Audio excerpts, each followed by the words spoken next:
係蛋啊！我同大家講返當年同李小龍一齊喺歡樂今宵嘅趣事，我將佢濃縮下，唔好太長，等大家聽得舒服啲。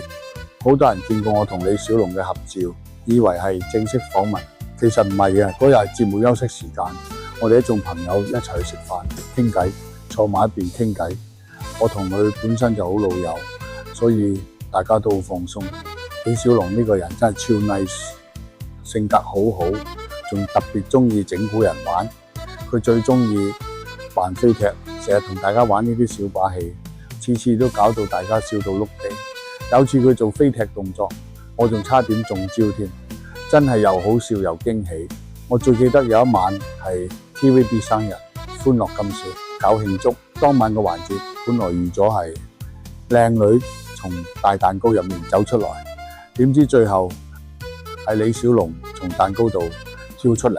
當時全場都嚇一跳，大家都話：喂，預咗係女仔帶嘛，你個大男人咁樣走出嚟，好搞嘢啊！我當時都問佢：小龍啊，你做乜搞啲咁出位嘅嘢？佢就話：玩玩下啫，開心咪得咯。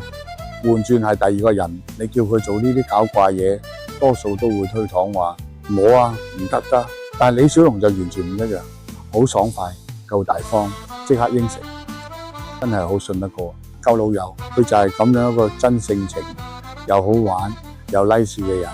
依家諗翻起當日嘅畫面，都仲覺得好開心，好難忘。講咗咁耐，你哋實心心掛掛想睇李小龍招牌嘅李三腳啦。而家 AI 咁犀利，理論上樣樣都整到，但奈何版權擺喺度，冇得直接同大家睇原版。